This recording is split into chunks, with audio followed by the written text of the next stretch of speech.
everybody, welcome back to our channel. In this video we have to learn some sentences which are related to the children and which we are used in daily life.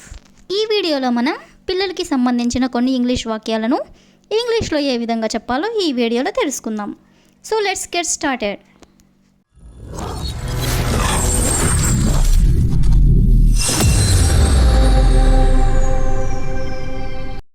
Before going to the topic, if you like this video, please like and share to your friends and family members, and also don't forget to subscribe my channel. Okay, coming to the topic, first one is నన్ను శుభ్రం చేయనివ్వు. నన్ను శుభ్రం చేయనివ్వు. జనరల్గా పిల్లలు ఆహారాన్ని కింద పడేస్తూ ఉంటారు కదా, సో అలాంటి సందర్భంలో మనం ఇలా అంటూ ఉంటాం, నన్ను శుభ్రం చేయనివ్వు అని. సో దీన్ని మనం ఇంగ్లీష్లో let me clean up. Let me clean up అంటే నన్ను శుభ్రం చేయనివ్వు అని. నెక్స్ట్ సెంటెన్స్ ఈస్ బాగా నమిలి తిను. బాగా నమిలి తిను. కొంతమంది పిల్లలు ఆహారాన్ని అలానే మింగేస్తూ ఉంటారు కదా, సో అలాంటి సందర్భంలో మనం ఇలా అంటూ ఉంటాం. సో దీన్ని ఇంగ్లీష్లో chew well and eat. Chew well and eat అంటే బాగా నమిలి తిను అని. నెక్స్ట్ సెంటెన్స్ ఈస్ కాళ్ళు ఊపకుండా కూర్చోలేవా.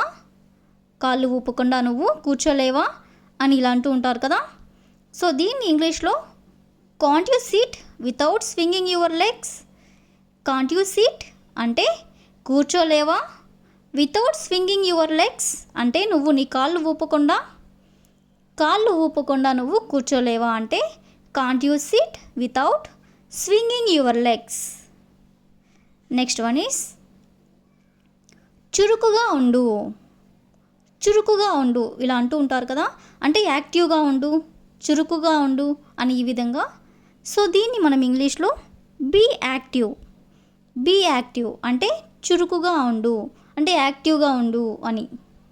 నెక్స్ట్ వన్ ఈస్ స్కూల్లో నీ వస్తువులు మర్చిపోవద్దు. స్కూల్లో నీ వస్తువులను మర్చిపోవద్దు. చాలామంది పిల్లలు స్కూల్లో తమ వస్తువులను మర్చిపోతూ ఉంటారు కదా, సో అలాంటప్పుడు పేరెంట్స్ ఇలా చెప్తూ ఉంటారు. సో దీన్ని మనం ఇంగ్లీష్లో don't forget your things at school. Don't forget your things అంటే నీ వస్తువులను నువ్వు మర్చిపోవద్దు. ఎట్ స్కూల్ అంటే స్కూల్లో. స్కూల్లో నీ వస్తువులను మర్చిపోవద్దు అంటే don't forget your things at school. Next one is time అయిపోతుంది, త్వరగా తిను. అంటే స్కూల్కి టైం అయిపోతుంది, త్వరగా టిఫిన్ తినేసేయ్ అని. సో దీన్ని ఇంగ్లీష్లో time is running out. Eat fast. Time is running out అంటే టైం అయిపోతుంది. ఈట్ ఫాస్ట్ అంటే త్వరగా తిను. నెక్స్ట్ వన్ ఈస్ నన్ను అరిపించకు. నన్ను అరిపించకు అంటే కొంతమంది పిల్లలు అల్లరి చేస్తూ ఉంటారు కదా, సో అలాంటప్పుడు పేరెంట్స్ ఇలా అంటూ ఉంటారు. సో దీన్ని మనం ఇంగ్లీష్లో don't make me shout. Don't make me shout అంటే నన్ను అరిపించకు అని. నెక్స్ట్ వన్ ఈస్ నీకు ఎన్నిసార్లు చెప్పాలి అంటే నీకు నేను పదే పదే ఎన్నిసార్లు చెప్పాలి, ఎందుకు ఇలా చేస్తున్నావు అని ఇలా అంటూ ఉంటారు కదా పేరెంట్స్. సో దీన్ని మనం ఇంగ్లీష్లో how many times do I have to tell you. How many times do I have to tell you అంటే నీకు ఎన్నిసార్లు చెప్పాలి. నెక్స్ట్ వన్ ఈస్ నీ కడుపు నిండిందా. నీ కడుపు నిండిందా ఇలా అంటూ ఉంటారు కదా, సో దీన్ని ఇంగ్లీష్లో is your stomach full. Is your stomach full అంటే నీ కడుపు నిండిందా. నెక్స్ట్ సెంటెన్స్ ఈస్ నీ పరీక్షలు ఎప్పుడు ప్రారంభమవుతాయి. నీ పరీక్షలు ఎప్పుడు స్టార్ట్ అవుతాయి అని. సో దీన్ని ఇంగ్లీష్లో when will your exams start. When will your exams start అంటే నీ పరీక్షలు ఎప్పుడు ప్రారంభమవుతాయి అని. నెక్స్ట్ సెంటెన్స్ ఈస్ నువ్వు ఇంకా ఎన్ని బిస్కెట్లు తింటావు. నువ్వు ఇంకా ఎన్ని బిస్కెట్లు తింటావు. సో దీన్ని ఇంగ్లీష్లో how many more biscuits will you eat. How many more biscuits will you eat అంటే నువ్వు ఇంకా ఎన్ని బిస్కెట్లు తింటావు అని. నెక్స్ట్ వన్ ఈస్ పెన్ను ఎక్కడ పెట్టావు. పెన్ను ఎక్కడ పెట్టావు? సో దీన్ని ఇంగ్లీష్లో where did you put the pen? Where did you put the pen అంటే పెన్ను నువ్వు ఎక్కడ పెట్టావు? నెక్స్ట్ సెంటెన్స్ ఈస్ స్కూల్లో ఎవరితోనూ గొడవ పడకు. స్కూల్లో ఎవరితోనూ గొడవ పడకు. ఇలా చెప్తూ ఉంటారు కదా పేరెంట్స్ పిల్లలతో. సో దీన్ని మనం ఇంగ్లీష్లో don't fight with anyone at school. Don't fight with anyone at school అంటే స్కూల్లో నువ్వు ఎవరితో గొడవ పడకు అని. నెక్స్ట్ వన్ ఈస్ టీచర్ చెప్పేది శ్రద్ధగా విను. టీచర్ చెప్పేది శ్రద్ధగా విను. సో దీన్ని ఇంగ్లీష్లో listen carefully to the teacher. Listen carefully to the teacher అంటే టీచర్ చెప్పేది శ్రద్ధగా విను అని. నెక్స్ట్ సెంటెన్స్ ఈస్ రోడ్డు దాటేటప్పుడు జాగ్రత్త అంటే రోడ్డు క్రాస్ చేసేటప్పుడు జాగ్రత్తగా ఉండు అని ఇలా చెప్తూ ఉంటారు కదా.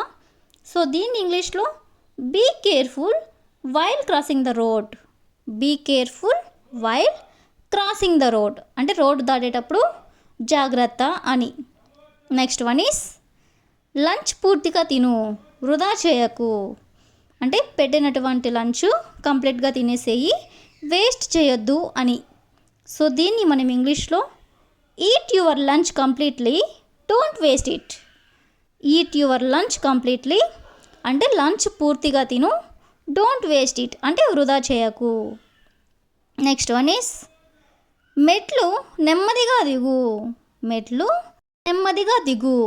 సో దీని ఇంగ్లీష్లో go down the stairs slowly. Go down the stairs slowly. Stairs అంటే మెట్లు అని. మెట్లు నెమ్మదిగా దిగు అంటే go down the stairs slowly. Next one is school bus వచ్చే టైం అయింది అంటే స్కూల్కి వెళ్ళడానికి బస్ వచ్చే టైం అయింది అని. సో దీన్ని మనం ఇంగ్లీష్లో it's time for the school bus to come. It's time for the school bus to come అంటే స్కూల్ బస్ వచ్చే టైం అయింది అని. నెక్స్ట్ వన్ ఈస్ వర్షంలో తడవకు. వర్షంలో తడవకు వర్షం పడుతున్నప్పుడు ఇలా చెప్తూ ఉంటారు కదా. సో దీన్ని ఇంగ్లీష్లో don't get wet in the rain. Don't get wet in the rain అంటే వర్షంలో తడవకు అని. నెక్స్ట్ వన్ ఈస్ కుక్కల దగ్గరికి వెళ్ళకు. కుక్కల దగ్గరికి వెళ్ళకు. సో దీన్ని ఇంగ్లీష్లో don't go near the dogs. Don't go near the dogs అంటే కుక్కల దగ్గరికి వెళ్ళకు అని. That's all for today. I will ask you question for you. కుక్కలపై రాళ్ళు విసరకు. కుక్కలపై రాళ్ళు విసరకు. If you know this one in English, please comment in the comment section. Thank you for watching.